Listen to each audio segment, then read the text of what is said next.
Bom dia, pessoal. Nós vamos gravar agora a nossa aula de filósofos pré-socráticos. Entramos, portanto, no segundo capítulo do nosso livro Encontro com a Filosofia, tá bem? Então, podemos começar, sejam bem-vindos.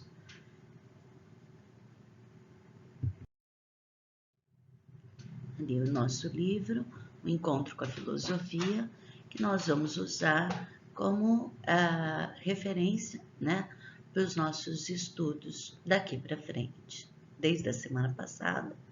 Na semana passada nós trabalhamos com o capítulo 1 e agora nós estamos trabalhando com o capítulo 2, tá bem? Então vamos lá. Nós estamos falando agora dos filósofos, olha aqui, ó, né? Temos aqui os filósofos que são chamados os filósofos pré-socráticos. Então, podemos começar. Os aplausos são para vocês. Vocês que estão aí se empenhando e estudando, tá? Meus queridos alunos do Colégio Celtas. Nessa próxima telinha aqui nossa, nós temos uma charge, uma chargezinha que tem um cano entupido e alguém questionando, com roupas gregas, né? Questionando que ele não consegue entender os fenômenos da natureza. Não consigo, tá? Chega alguém para ajudar e tenta desentupir o cano. E a hora que ele abre o cano, cai muitos, o que seriam? Vamos lá, gente, muitos. Se vocês olharem e observarem, vocês conhecem alguns. Por exemplo, Thor, o deus do trovão. Caem muitos deuses. E aí tem a última parte da chargezinha. Tava aí o problema, doutor. Tava entupido de deuses. Então, o que nos impedia de conhecer a realidade é que estávamos lidando com mitos e não com um pensamento racional.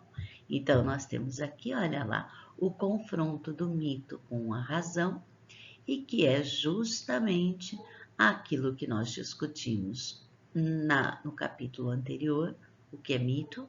Então, uma narrativa fantástica com base em deuses, e agora a pesquisa dos nossos filósofos pré-socráticos. Tá. O que nós temos aí dos pré-socráticos? Os pré-socráticos, qual será a dúvida pré-socrática? O que estará pensando um filósofo na Grécia Antiga, em regiões diferentes da Grécia Antiga? Vocês vão ver hoje a escola jônica, que era na região da Ásia Menor, mas qual era o centro das perguntas dos filósofos pré-socráticos? Pois bem, eles pensavam assim: de onde veio a natureza? Qual a origem de tudo? O que deu origem ao homem, aos animais, à natureza, as coisas como elas são, tá? É essa a minha preocupação, é essa a preocupação dos filósofos pré-socráticos. Então, esses filósofos pré-socráticos, que tem aí, né, que tem como tema central essa natureza, a origem da natureza, a origem do mundo, como ele é, né? A origem nossa. E eles não querem mais responder com mitos. Eu quero agora uma resposta racional para tudo o que existe. Foi uma coisa só? Foram muitos? Como eu vou determinar o que deu origem às coisas? Como o meu pensamento pode chegar a uma conclusão lógica, racional, de onde surgiram todas as coisas? Tá bem? Então, seria isso. tá? Aí, em grego, isso significa physis, natureza, tá? E origem, arqué. Então, eles estão procurando o arqué das coisas, tá? Olha, estão procurando a origem de tudo, tudo bem? A origem de todas as coisas que existem para natureza, tá? Aqui o nosso ponto de interrogação tão característico nosso, e a pergunta da vez é: de onde vieram tudo o que existe? Se eu não vou responder com Deus, vou buscar na razão. Então, nós temos aqui um primeiro filósofo, que é considerado o primeiro filósofo. Conta uma anedota que Tales tropeçava muito, né? Esse tropeço do Tales é uma história contada até hoje. Por quê? Que dá sentido falar do tropeço do Tales de Mileto. Tem a ver com se ele tropeçava muito, é porque ele andava muito de distraído. Filósofos são pessoas que estão sempre pensando, estão sempre distraídas, estão sempre com a cabeça em outro lugar e que, portanto, não observam as coisas simples para tomar cuidado e não tropeçar. Aí o nosso considerado pai da filosofia, ou o primeiro filósofo. Tales de Mileto viveu no século VI a.C. e propôs da escola jônica, tá? A gente já falou disso um pouquinho atrás. É uma escola que pertence à Grécia, uma escola grega, mas é da região da Ásia Menor. Então, são filósofos que tiveram muito contato com a cultura dos povos orientais, tipo os persas, por exemplo, tá? Tales de Mileto, da escola jônica, ele propôs que o que existe como elemento ontológico, o arqué de todas as coisas, é a água. A sua justificativa para a água tem a ver assim, o que a gente pega, nós temos elemento água, nós temos água. Os legumes têm água, as coisas têm água no final. Então, esta água seria a origem de todas as coisas. Então, aquilo pelo qual tudo começou a se transformar na origem do universo, na origem do primeiro elemento, haveria água. Então, tá, esta é a proposta racional do Tales de Mileto. Você hoje discorda, hoje você pode encontrar outras versões para a origem das coisas, mas naquele tempo o que ele tinha era a observação e a tentativa de responder sem deuses. Então tá aí, todos os seres têm água, a origem de tudo, portanto, é a água. Uma aguinha para vocês, caindo aí, né? E vamos passar para o nosso segundo filósofo.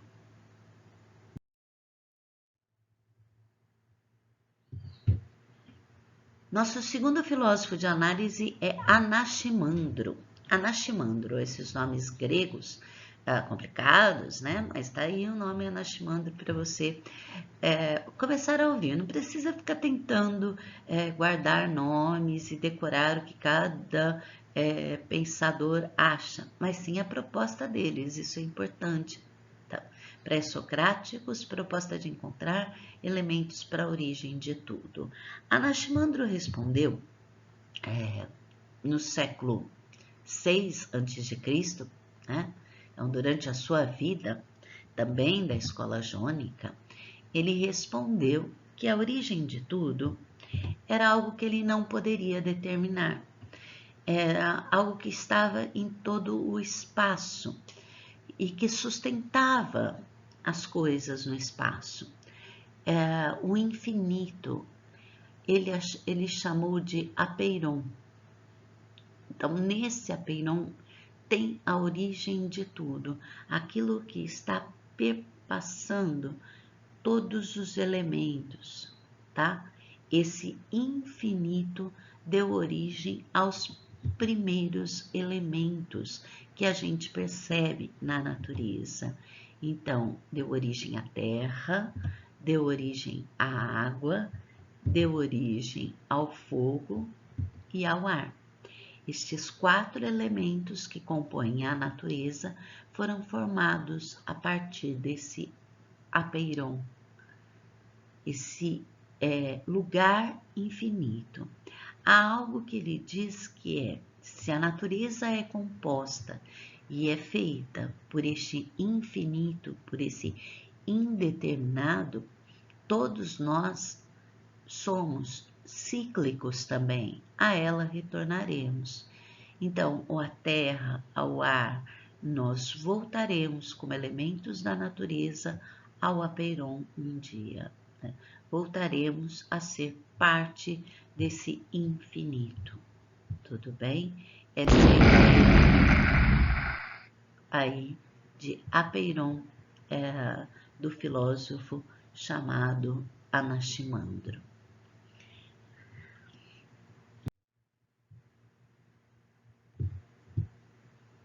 Anaximandro tinha um discípulo, Anaximenes. Anaximenes seguia o seu mestre, também viveu no século VI a.C. e ele seguia o mestre. Ele achava que era realmente o infinito que dava origem a todas as coisas. Era o apeiron, era o indeterminado. Concordava com o mestre, mas ele resolveu nomear o que era, qual é o elemento central, o elemento desse apeiron, e ele considerou ser o ar. Então ele pensou no ar. Por que ele pensou no ar? Mais ou menos próximo ao Tales de Mileto. O ar está em todas as coisas, né? O ar é o que sustenta a mim. Eu respiro, né? Então, como eu respiro, eu estou viva. Como a água para o Tales, o elemento central aqui passa a ser o ar. Só que o ar compondo aquilo que a gente chama de apeiron, que é o que ele aprendeu do seu mestre Anaximandro, Anaximenes. Então, conclui que o ar está em todas as coisas, ele nos cerca e ele nos faz vivos. Então, portanto, é o ar o elemento central. Olha lá. Ele que sustenta a Terra, ele sustenta o cosmos, ele que sustenta a Lua, aquilo que eu já falei para vocês, né? Hoje nós temos uma visão de universo bem diferente destes filósofos, mas não se esqueçam que eles são os primeiros a apresentarem aí uma proposta racional. Então, assim que eles viam a Terra, viam uma Terra como plana, sustentada pelo ar, como estava sustentada a Lua. Hoje nós temos respostas científicas que apontam para um universo cada vez mais infinito e uma Terra redonda, né? Seguindo para o nosso próximo filósofo, Pitágoras. Pitágoras vocês conhecem na matemática, também é da escola jônica, viveu também no século VI a.C., embora um pouco mais novo que os anteriores. Pitágoras, ele pensava muito matematicamente, né? Então vocês sabem disso pelo teorema de Pitágoras, pelas formas que o Pitágoras analisou, como o triângulo, por exemplo, né? Então, o Pitágoras, com a ideia e o pensamento muito matemático, muito voltado para os números, encantado com os números, acabou fazendo uma proposta que pode nos parecer estranha, mas ele propôs que o número 1 era o centro de tudo. Como assim? ele via em todas as coisas que existem uma harmonia, e essa harmonia só poderia ser dada pela uma sequência numérica, coisas como você encontra na música. Pitágoras teve vários discípulos, né? E entre estes discípulos de Pitágoras, eles seguiam e formavam seu mestre quase como uma seita pitagórica, né? Então, Pitágoras tinha seguidores e esses seguidores o acompanhavam. Nós vamos ver depois que isso estará tanto nos sofistas quanto no Sócrates, ter seguidores que acompanham seu mestre. Daí, supostamente, né, tal como Tales tem a sua anedota, a história que se conta de Pitágoras é que ele teria sido o primeiro a usar a expressão filosofia, do jeito que a gente conhece hoje. Philos, amor, amor pela sabedoria, aquilo que a gente discutiu na primeira aula. Proposta do Pitágoras, portanto, aquela proposta de que nós somos seres que estão usando, vieram de tudo o que é uma sequência lógica, uma sequência harmônica que deu ordem ao universo. Então, o nosso princípio, o arqué de tudo, é o número 1. Pois bem, então, aqui está Pitágoras. Nós temos agora as imagens de cada um deles. Tales de Mileto, Anaximandro, Anaximenes, Pitágoras. Estes os filósofos pré-socráticos que estudamos hoje. Bem, gente, até a semana que vem. Obrigado pela companhia, beijos.